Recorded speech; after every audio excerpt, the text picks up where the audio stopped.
Sanjeev classes में आप सबका स्वागत है। स्टूडेंट, आज हम क्लास 8 साइंस सब्जेक्ट में चैप्टर 2 का बचा हुआ पार्ट स्टडी करेंगे। स्टूडेंट, हमने पहली क्लास में हमने अध्ययन किया माइक्रो ऑर्गेनिज्म क्या है, कितनी तरह के ये होते हैं, ये हमारे लिए यूजफुल हैं या हार्मफुल हैं। अगर यूजफुल हैं तो इनके क्या यूजेस हैं, किस तरह से इनको हम घरों में, इंडस्ट्री में, कमर्शियल वर्ल्ड में इनका यूटिलाइजेशन किया जाता है, किन किन कामों में ये यूटिलाइज होते हैं, इसके बारे में हमने अध्ययन किया। आज हम माइक्रो ऑर्गेनिज्म के कुछ और यूजेस के बारे में अध्ययन करेंगे। साथ ही साथ हम देखेंगे कि माइक्रो ऑर्गेनिज्म हमें किस प्रकार से हार्म पहुंचाते हैं या ये किस प्रकार से हमारे लिए हार्मफुल हैं। So in this series we will start with the nitrogen fixation. Nitrogen fixation एक बहुत ही इंपॉर्टेंट वर्क है जो कि माइक्रो ऑर्गेनिज्म के द्वारा किया जाता है। We all know about the bacterium rhizobium. All of you have studied about the rhizobium. हम सभी ने राइजोबियम के बारे में पिछली क्लास में पढ़ा हुआ है। हम सब जानते हैं कि राइजोबियम एक माइक्रोब है जो नाइट्रोजन फिक्सेशन के काम में बहुत इंपॉर्टेंट रोल प्ले करता है।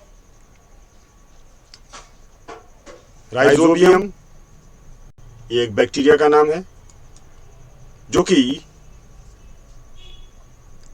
लेगुमिनस प्लांट्स जैसे बीन, पीज और पल्सेस, इन प्लांट्स की रूट में पाए जाने वाले छोटे छोटे रूट नोड्यूल्स के अंदर एग्जिस्ट करता है, इसके अंदर रहता है।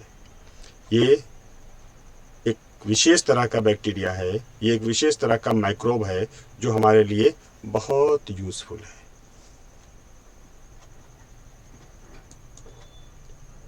You can see the root of a leguminous plant in the figure. You can see the root here. See the root, and you can see the nodules here. ये देखिए, ये छोटे छोटे नोडुल्स ये रूट में बने हुए हैं। बहुत सारी छोटे छोटे गांठें ये बनी हुई हैं। इन्हीं गांठों के अंदर ये राइजोबियम बैक्टीरिया रहता है जो एक नाइट्रोजन फिक्सिंग करने वाला बैक्टीरिया है। ये बैक्टीरिया पल्सेस, बीन्स, पी, इस तरह के क्रॉप्स के रूट्स में पाया जाता है जो सारे लेग्यूमिनस प्लांट्स हैं, और ये हमारी सॉइल की फर्टिलिटी को बढ़ाने के लिए बहुत इम्पोर्टेंट है। कैसे है, चलिए इसको हम समझते हैं by studying of nitrogen cycle. Now what is this nitrogen cycle? We all know that nitrogen is the most important thing for the growth of plant. All of you have studied. Nitrogen सभी living beings के लिए बहुत essential है। हमारी body में जो proteins हैं, इस प्रोटीन का मेजर पार्ट नाइट्रोजन होता है। हमारी बॉडी में जो साइटोप्लाज्म है, जो सेल्स का साइटोप्लाज्म होता है, इसका मेजर पार्ट नाइट्रोजन होता है। प्लांट्स को ग्रो करने के लिए नाइट्रोजन प्रॉपर चाहिए। All living beings nitrogen plant से प्राप्त करते हैं, लेकिन प्लांट्स को ग्रो करने के लिए नाइट्रोजन चाहिए, और ये नाइट्रोजन उन्हें सिर्फ एटमॉस्फेयर से ही मिल सकती है। We all know that nitrogen is present in the form of gas in our environment. Our atmosphere has 78% of nitrogen gas. जो हमारा वातावरण है, जो हमारा एटमॉस्फेयर है, ये 78% ऑफ नाइट्रोजन का बना हुआ है। हम सभी को पता है कि नाइट्रोजन गैस के फॉर्म में हमारे एनवायरनमेंट में रहती है, और यही नाइट्रोजन हमारे प्लांट्स को ग्रो करने के लिए बहुत जरूरी है।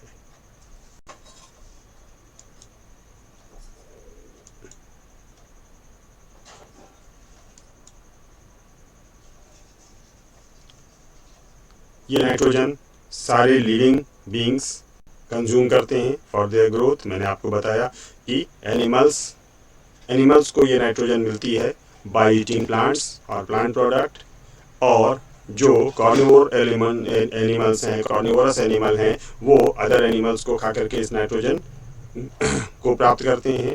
लेकिन प्लांट्स ये नाइट्रोजन डायरेक्ट नेचर से प्राप्त करते हैं। कैसे? By the process of nitrogen fixation.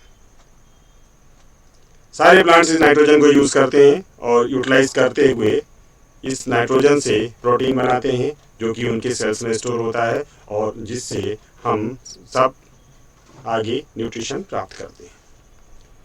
अब सारे प्लांट नाइट्रोजन यूटिलाइज करते हैं, तो नाइट्रोजन को तो खत्म हो जाना चाहिए, कम हो जाना चाहिए। Although it is 78% in our environment, लेकिन प्लांट्स भी तो बहुत सारे हैं और सारे प्लांट्स अगर नाइट्रोजन यूज कर रहे हैं, सारी क्रॉप्स अगर नाइट्रोजन यूज कर रही हैं, तो फिर सारे एनिमल्स को नाइट्रोजन चाहिए, तो फिर ये नाइट्रोजन को कम हो जाना चाहिए या खत्म हो जाना चाहिए। But the amount of nitrogen remain constant in our atmosphere. हम सभी जानते हैं कि अमाउंट ऑफ नाइट्रोजन, जितनी नाइट्रोजन की मात्रा है, ये हमारे पूरे एटमॉस्फेयर में कांस्टेंट होती है, ये कभी भी कम या ज़्यादा नहीं होती। 78% नाइट्रोजन है, लगभग 78% हमेशा बनी रहती है। कैसे? क्वेश्चन अराइजेस, कैसे? हाउ? आंसर है by the working of nitrogen cycle. There is a nitrogen cycle जो कि नाइट्रोजन को रिसाइकिल करता रहता है। नाइट्रोजन के यूटिलाइजेशन से लेकर के वापस नाइट्रोजन के एटमॉस्फेयर में जाने तक एक सर्किल चलता रहता है, एक प्रोसेस चलता रहता है, और ड्यू टू दिस प्रोसेस हमारे एटमॉस्फेयर में से नाइट्रोजन खत्म नहीं होती। कैसे होती है? इस नाइट्रोजन सर्किल को, इस नाइट्रोजन साइकिल को हम अब आगे समझने की कोशिश करेंगे one by one. You can see the nitrogen cycle here. This is the nitrogen cycle. You can see. The atmospheric nitrogen comes into the soil by certain changes and then again released into the atmosphere. This is the nitrogen cycle. This is the diagrammatic representation of the nitrogen cycle. और अब हम इसे step by step समझने की कोशिश करेंगे कि how it works.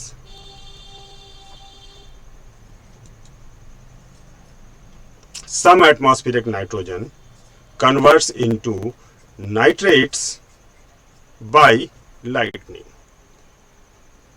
कुछ नाइट्रोजन जो एटमॉस्फेयर में है, ये लाइटनिंग, जैसे कभी रेनफॉल होता है, लाइटनिंग होता है, थंडरबोल्ट होता है, लाइटनिंग होता है, तो उस लाइटनिंग के रिएक्शन से ये एक कंपाउंड में चेंज हो जाते हैं, that are known as nitrates. और ये कंपाउंड में चेंज होने के बाद, नाइट्रेट्स में चेंज होने के बाद बारिश की बूंदों के साथ ये सॉइल में आ जाते हैं, और फिर सॉइल में आ जाने के बाद इन्हें प्लांट्स यूटिलाइज कर लेते हैं, जिस प्रोसेस को एसिमिलेशन कहते हैं। You can see this here, by lightning this atmospheric nitrogen comes into the soil and then this soil, from this soil goes to the plants, जो प्लांट इसे कंज्यूम कर लेते हैं। कुछ मात्रा में नाइट्रोजन जो इस सॉइल में आ जाती है, वो एक विशेष प्रकार के बैक्टीरिया, जिन्हें डीनाइट्रीफाइंग बैक्टीरिया कहते हैं, उनके माध्यम से वापस एटमॉस्फेयर में रिलीज हो जाती है। लेकिन इतने से काम नहीं चलेगा, क्योंकि रोज रेनफॉल नहीं होता, रोज लाइटनिंग नहीं होती, हमेशा लाइटनिंग नहीं होती रहती। सो दैट जो जितने बड़े अमाउंट में हमें नाइट्रोजन सॉइल में चाहिए, उतनी नाइट्रोजन सॉइल में प्रेजेंट नहीं होती।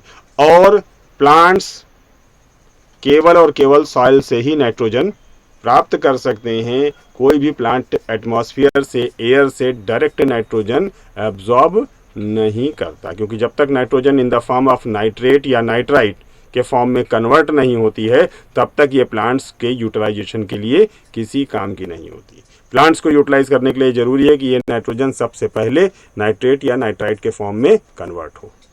सो तो फर्स्ट स्टेप मैंने बताया आपको, लाइटनिंग है, जिसके माध्यम से, जिसके थ्रू ये नाइट्रोजन कन्वर्ट हो जाती है नाइट्रेट या नाइट्राइट में।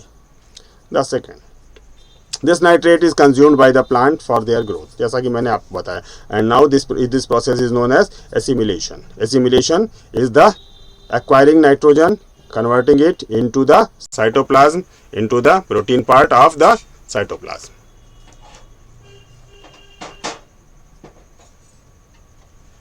The atmospheric nitrogen is taken by the nitrogen fixing bacteria living in the root nodules of leguminous plant and converted into the nitrate which is consumed by the plant. You can see, come here, focus here. This atmospheric nitrogen,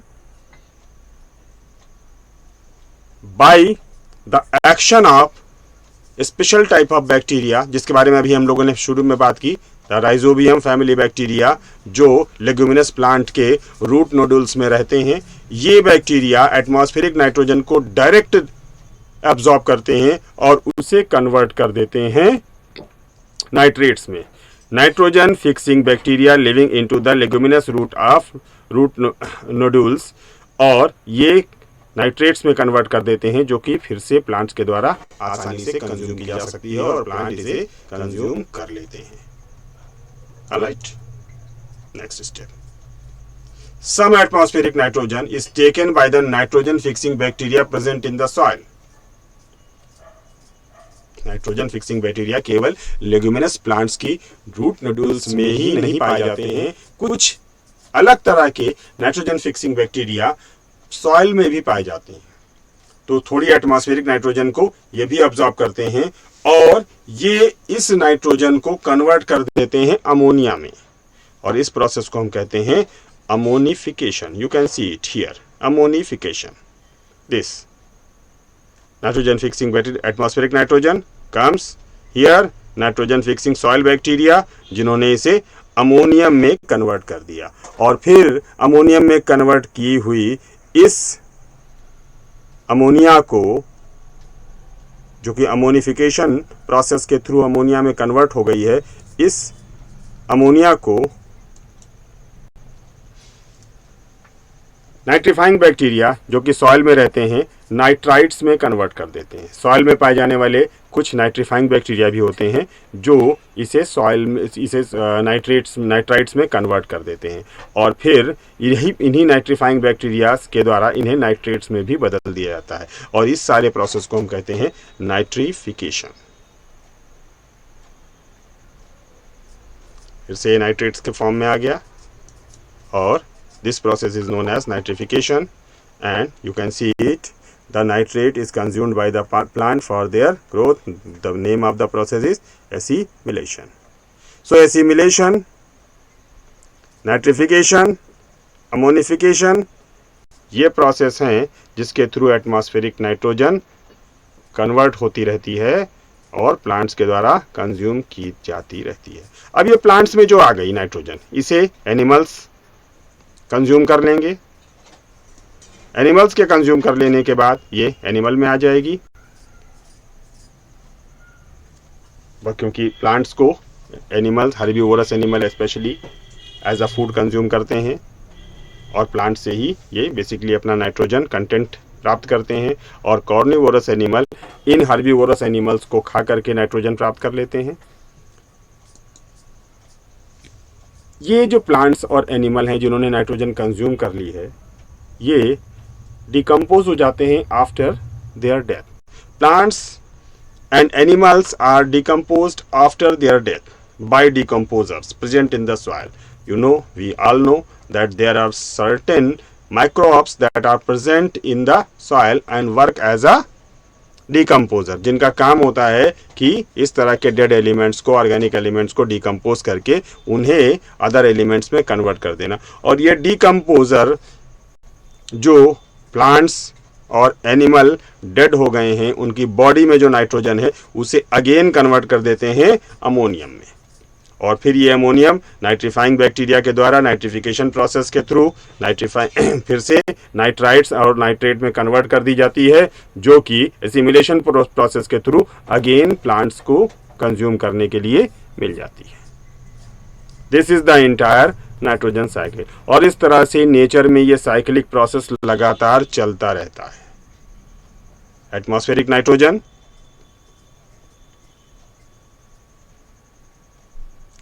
convert होती है nitrates में, nitrite में, bye सम bacterias. दो तरह के bacteria हैं यहाँ पर, नाइट्रीफाइंग बैक्टीरियाज जो कि सॉइल में प्रेजेंट हैं, जो नाइट्राइट्स बनाते हैं, नाइट्राइट्स को फिर कन्वर्ट कर देते हैं नाइट्रेट्स में, और कुछ नाइट्रोजन फिक्सिंग सॉइल बैक्टीरिया हैं जो अमोनिफिकेशन का प्रोसेस परफॉर्म करते हैं और इस नाइट्रोजन को अमोनिया में कन्वर्ट कर देते हैं। कुछ नाइट्रोजन फिक्सिंग बैक्टीरिया जो लेगुमिनस प्लांट्स के रूट नोडुल्स में पाए जाते हैं, वो इस सारे नाइट्रोजन को नाइट्रेट में कन्वर्ट कर देते हैं। अब ये सारा नाइट्रेट और नाइट्राइट जो भी सॉइल में अवेलेबल है, प्लांट्स के द्वारा उनकी रूट से अब्जॉर्ब कर लिया जाता है और कंज्यूम कर लिया जाता है। प्लांट्स में जाने के बाद ये नाइट्रोजन वापस एनिमल्स तक चली जाती है, एंड आफ्टर देयर डेथ जब उनकी बॉडी का डिकम्पोजिशन होता है तो ये वापस in the form of ammonia and then nitrate and nitrite के फॉर्म में वापस सॉइल में आ जाती है। कुछ डीनाइट्रीफाइंग बैक्टीरिया भी सॉइल में मौजूद होते हैं जो कि एक्सेस नाइट्रेट्स को वापस रिकन्वर्ट करते रहते हैं नाइट्रोजन गैस में और ये एटमॉस्फेयर में वापस जाती रहती है। ये सारा साइक्लिक प्रोसेस लगातार चलता रहता है जिसको हम कहते हैं nitrogen cycle. The nitrogen present in the body is converted into the ammonia by ammonification process, and which is converted into the nitrites and nitrate for the use of plant. Alright, this is all about the nitrogen cycle. Now we will discuss about the harmful microorganism. अभी तक तो हमने micro organism के बारे में पढ़ा, इससे आपको लग रहा होगा कि नहीं ये तो बहुत अच्छे होते हैं, सब कुछ बहुत बढ़िया करते हैं। माइक्रो ऑर्गेनिज्म हमारे इंडस्ट्री में काम में आ रहे हैं, घरों में curd, paneer and cake fermentation के प्रोसेस के थ्रू ये हमारे बहुत सारी चीज़ों को बनाने में काम में आ रहे हैं। अल्कोहल, विनेगर, ये सब कुछ इन्हीं के एक्शन से बनता है। और साथ ही साथ ये हमारे सिस्टम का एक बहुत इंपॉर्टेंट प्रोसेस जिसे हम नाइट्रोजन साइकिल कहते हैं, उसे भी परफॉर्म करते हैं। तो इस पॉइंट ऑफ व्यू से बैक्टीरियाज या माइक्रोब्स हमारे लिए बड़े ही इंपॉर्टेंट जीव हो जाते हैं। लेकिन नहीं, सारे माइक्रोब्स, सारे माइक्रो ऑर्गेनिज्म हमारे लिए अच्छे नहीं हैं। There are some harmful micro organism also. कुछ माइक्रो ऑर्गेनिज्म ऐसे हैं जो हमारे लिए बहुत ही खतरनाक है, और मैं आपको ये बता दूं कि हार्मफुल माइक्रो ऑर्गेनिज्म ज़्यादा है। क्या है, इनके बारे में थोड़ी सी स्टडी करते हैं, थोड़ा सा इनको समझने की कोशिश करते हैं। Now, micro organism are harmful in many ways. कई तरह से ये हमारे लिए नुकसानदायक है, कई तरह से। कौन कौन से तरीकों से देखते हैं। Micro organism can cause diseases in human beings, plants and animal. जो इनसे सबसे बड़ा नुकसान हमें होता है, सबसे बड़ा हार्म होता है हमें, सबसे बड़ी प्रॉब्लम ये क्रिएट करते हैं, that they can cause diseases. बहुत सारी बीमारियां हैं ये ह्यूमन बींग्स में पैदा कर देते हैं, प्लांट्स में पैदा करते हैं, एनिमल्स में पैदा करते हैं, बहुत सारी बीमारियां हैं। Disease causing micro organism are called pathogens. ऐसे सारे माइक्रो ऑर्गेनिज्म जिनके थ्रू हमें डिजीजेस हो जाती हैं, जो डिजीज काजिंग माइक्रो ऑर्गेनिज्म है, इनको हम कहते हैं पैथोजेंस। ये वायरस भी हो सकते हैं, ये बैक्टीरिया भी हो सकते हैं, ये फंगस भी हो सकते हैं, ये प्रोटोजोआस भी हो सकते हैं। मैंने आपको इनकी कैटेगरी बताई थी कि माइक्रो ऑर्गेनिज्म को हम 5 अलग अलग कैटेगरीज में बांटते हैं। मोस्टली ये एल्गीज बहुत कम, लेकिन मोस्टली ये वायरस, बैक्टीरिया, फंगस और प्रोटोजोआ कैटेगरी में से आते हैं। Some other micro organism can spoil food item, leather etcetera. दूसरा जो नुकसान है, ये हमारे फूड आइटम्स को स्पॉइल कर देते हैं, because of they can decompose the things, so that they can decompose the food items also. और लेदर की बनी हुई चीज़ें, वुड स्किप से बनी हुई चीज़ें और बहुत सारे हमारे इंपॉर्टेंट आइटम को भी ये खराब कर देते हैं। In these manners micro organisms are very harmful for us. Now, disease causing micro organism in humans. कौन कौन से माइक्रो ऑर्गेनिज्म ऐसे हैं जो किस तरह के डिजीजेस को ह्यूमन बींग्स में पैदा करते हैं, ह्यूमन बींग्स में उत्पन्न करते हैं। Pathogen can enter in our body by all medium like air, water और फूड। मैंने आपको बताया कि डिजीज काजिंग माइक्रो ऑर्गेनिज्म को हम एक कलेक्टिव नेम, एक कॉमन नेम से पुकारते हैं, दैट इट इज पैथोजन। ये पैथोजन हमारी बॉडी में सभी प्रकार के मीडियम से, एयर से आ सकते हैं, हवा से आ सकते हैं, वाटर से आ सकते हैं, जो पानी हम पीते हैं उसके थ्रू आ सकते हैं, फूड के थ्रू आ सकते हैं. So that we have to take care about the air, we have to take care about the water, we have to take care about the food. इसीलिए कहा जाता है कि साफ खाना, साफ पानी और साफ हवा सेहत के लिए बहुत जरूरी है, क्योंकि pathogens can enter in our body by all mediums like air, water और food. They can also get transmitted by direct contact with an infected person or carried by an animal. ये हमारी बॉडी में direct भी आ सकते हैं. अगर हम किसी ऐसे व्यक्ति के कांटेक्ट में आ जाते हैं जो ऑलरेडी इन पैथोजेंस की वजह से किसी बीमारी का शिकार हो रखा है, कोई ऐसा व्यक्ति जिसे कॉमन कोल्ड होता है ना, आप सब देखते हैं, वायरल होता है हर बार सीजन पे. एक को होता है तो क्या होता है, घर में दूसरे को भी हो जाता है, फिर तीसरे को भी हो जाता है. कॉमन कोल्ड क्या होता है, एक को होता है दूसरे को हो जाता है ना. तो ये एक सिक पर्सन से एक हेल्दी पर्सन में ट्रांसमिट डायरेक्ट कांटेक्ट के थ्रू भी होते हैं. The diseases that can transmitted from an infected person to a healthy person either through air, water, food और physical contact are called communicable diseases.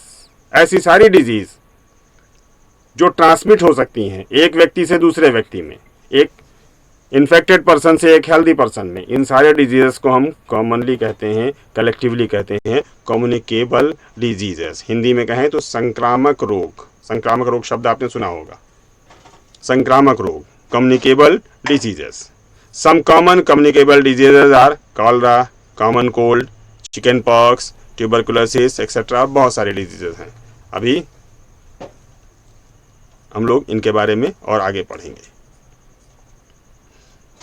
Now, some common human diseases caused by microorganism. यहाँ पर हम देखेंगे कुछ common human diseases के बारे में, कुछ कॉमन ह्यूमन डिजीजेस का नाम हम देखेंगे जो कि माइक्रो ऑर्गेनिजम्स, माइक्रोब्स के द्वारा फैलाई जाती हैं. कौन कौन सी हैं? You can see the table here. Typhoid. Typhoid is a disease name which is caused by bacterias and इसका ट्रांसमिशन का जो तरीका है, ट्रांसमिशन का मोड है, वो है वाटर. ये वाटर के थ्रू फैलती है. ट्यूबरकुलोसिस बैक्टीरिया के द्वारा फैलाई जाती है और ये एयर के थ्रू फैलती है. यानी एक ट्यूबरकुलोसिस पर्सन जिसको ट्यूबरकुलोसिस से इन्फेक्टेड है वो दूसरे व्यक्ति में इस बैक्टीरिया को भेज सकता है बाय एयर. जिस एयर में वो ब्रीथ करता है उस एयर में वो ट्यूबरकुलोसिस के बैक्टीरिया को छोड़ेगा और अगर दूसरा व्यक्ति उस एयर में ब्रीथ करेगा तो उसके अंदर भी इन्फेक्शन होने के चांसेस होते हैं. So what we should do, what we should take precaution for this. अपने आप को बचाने के लिए कैसे क्या करना चाहिए? यहाँ पर हमें आइसोलेशन करना होता है. जो एयर ट्रांसमिटेड डिजीजेज हैं, जो एयर के थ्रू ट्रांसमिट होती हैं, वहाँ पर हमें उस पर्सन को आइसोलेट करना चाहिए, उस इन्फेक्टेड पर्सन को आइसोलेट करना चाहिए सो दैट उसके कॉन्टेक्ट में दूसरे लोग ना आ सकें. पीने का पानी साफ, इन्फेक्शन फ्री यूज़ करना चाहिए और फूड आइटम्स को भी ध्यान दे करके और साफ इन्वायरमेंट में रखना चाहिए. The next disease is measles. It is caused by virus. Transmission mode is air. Cholera it is caused by bacteria. Transmission mode is water, food. Chicken pox caused by virus. Air and contact is the transmission mode. Malaria it is caused bye protozoa, spread by mosquitoes. And hepatitis A is caused by virus and transmission mode is water. These are the some disease, their names, type of microorganism जिसके द्वारा ये फैलाई जाती हैं और transmission का mode क्या है. Most of the communicable diseases के उसमें कम्युनिकेबल डिजीजेस के मामले में हमें ये ध्यान रखना चाहिए कि वो पर्सन जो इन्फेक्टेड है उसे पूरी तरह से आइसोलेट रखा जाए, उसके कांटेक्ट में दूसरे हेल्दी पर्सन ना आने पाएँ और जो लोग उस इन्फेक्टेड पर्सन के ट्रीटमेंट में इन्वॉल्व हों उन्हें अपने आप को नाक, मुंह इत्यादि को पूरी तरह से ढक करके रखना चाहिए. उस व्यक्ति के साथ ट्रीटमेंट करते समय या कांटेक्ट में आते समय इस बात का ध्यान रखना चाहिए कि उस व्यक्ति के द्वारा उनके शरीर में यह इन्फेक्शन पहुंचने ना पाए. So now another problem caused bye micro organism. मैंने डिजीज के बारे में आपको बताया और भी बहुत सारी डिजीजेज हैं, कुछ डिजीज के नाम मैंने आपको बता दिए. एक दूसरी प्रॉब्लम है जो माइक्रोब्स फैलाते हैं और बहुत बड़ी प्रॉब्लम है, बहुत बड़ी समस्या हो जाती है. That is known as food poisoning. Food poisoning, food खाना भोजन, और poison you all know, food poisoning. Some microorganism which grows on our food can cause food poisoning. कुछ माइक्रो ऑर्गेनिज्म ऐसे हैं जो हमारे फूड आइटम पे ग्रो करते हैं और ये फूड पॉइजनिंग का कारण बन सकते हैं। करते क्या है फूड पॉइजनिंग का मतलब क्या है? They can produce some toxic substance which may cause serious illness और some time death when consumed. ये क्या करते हैं? ये फूड आइटम पर ग्रो करते हैं और ड्यूरिंग देयर ग्रोथ ये कुछ टॉक्सिक सब्सटेंसेस ऐसे कुछ केमिकल्स प्रोड्यूस करते हैं जो हमारे लिए, ह्यूमन बॉडी के लिए बहुत टॉक्सिक होते हैं, पॉइजन का काम करते हैं। और अगर कोई व्यक्ति ऐसे किसी फूड आइटम को खा लेता है जिस पर इस तरह का कोई माइक्रो ऑर्गेनिज्म ग्रो कर चुका है, जिसने उसमें टॉक्सिक सब्सटेंसेस प्रोड्यूस कर दिए हैं, तो इससे बहुत ज़्यादा परेशानी हो सकती है। We have to take the treatment, हमें हॉस्पिटल भी जाना पड़ सकता है और कई बार ज़्यादा सीरियस कंडीशन में डेथ भी हो जाती है। So that we should take care. It is very important that we preserve food to prevent it from being spoiled. Food को स्पॉइल्ड होने से बचाने के लिए हमें फूड को प्रिजर्व करना चाहिए, हमें ध्यान देना चाहिए फूड को स्पॉइल होने से बचाने के लिए। और ये हम परफॉर्म करते हैं by using the food preservation. Food preservation क्या है? Food preservation means using some method to prevent food from being spoiled. ये कुछ मेथड हैं, कुछ तरीके हैं, कुछ टेक्निक हैं जिन्हें हम यूज़ करते हैं फूड आइटम्स को स्पॉइल होने से बचाने के लिए। अब भाई ये तो नहीं हो सकता है कि हर फूड आइटम को हम इमीडिएट बनाएं और हमें हमेशा खा लें। वैसे तो बेटर है कि हमें हमेशा ताज़ा कुक किया हुआ फूड ही खाना चाहिए। रखा हुआ फूड, देर तक प्री कुक्ड फूड, इनको अवॉइड करना चाहिए, लेकिन ये सभी सर्कमस्टेंस में पॉसिबल नहीं हो सकता। There are too many food item जिन्हें हम लंबे समय तक रखते हैं और रख करके कंज्यूम करते हैं। ऐसे फूड आइटम्स को लंबे समय तक रखने के लिए, ऐसे फूड आइटम्स को स्टोर करने के लिए हम food preservation techniques, food preservation methods use करते हैं। क्या है ये मेथड्स? पहले हमें समझते हैं। Spoiled food emits bad smell and has a bad taste and sometime changed colour. किसी फूड को देख करके हम कैसे जान सकते हैं कि ये स्पॉइल्ड है, जिससे कि हम फूड पॉइजनिंग से बच सकें? तो फूड मोस्टली अगर फूड स्पॉइल हो गया है तो ये बैड स्मेल प्रोड्यूस करता है, उसे स्मेल करेंगे और and if smell is not usual then it is spoiled. We should not take this food. If it has bad taste, बहुत स्मॉल अमाउंट में हमें इसे टेस्ट करके देखना चाहिए, खाना नहीं चाहिए, बिल्कुल एकदम जरा सा टेस्ट करके देखना चाहिए। अगर इसका टेस्ट भी खराब आ रहा है और सम टाइम ये अपना नेचुरल कलर भी चेंज कर देता है, तो अगर इनमें से कोई भी एक चीज़ दिखाई दे रही है तो we must not consume that food item. हम मान लेना चाहिए कि वो फूड आइटम स्पॉइल हो गया है और उसे हमें फेंक देना चाहिए, उसे हमें यूज़ नहीं करना चाहिए। Spoiling of food is a chemical reaction caused by micro organism. क्यों? क्योंकि ये जो स्पॉइलिंग होती है ये एक केमिकल रिएक्शन है जो माइक्रो ऑर्गेनिज्म के द्वारा किया जाता है। और यहाँ पर मैंने जैसा पहले बताया कि ये कुछ टॉक्सिक सब्सटेंसेस भी बना देते हैं जो कि हमारी बॉडी के लिए बहुत ज़्यादा हानिकारक होते हैं। Now method of food preservation. Spoil होने से फूड को कैसे बचाएं, क्या क्या मेथड्स हैं? तो the first method is the chemical method. By using some chemicals we can prevent our food to be spoiled। अपने फूड को स्पॉइल होने से बचाने के लिए हम कुछ केमिकल्स का भी यूज़ करते हैं, कुछ केमिकल मेथड्स भी हैं। Chemical method consist of use of preservative. यहाँ पर हम प्रिजर्वेटिव्स यूज़ करते हैं। प्रिजर्वेटिव्स क्या हैं? Preservatives are some special type of chemicals that can be added into the food, जिनको हम फूड आइटम्स में मिलाते हैं और ये फूड आइटम में होने वाली माइक्रो ऑर्गेनिज्म की ग्रोथ को रोक देते हैं। Preservatives are some chemical which can be added into the food item to prevent the growth of microbes.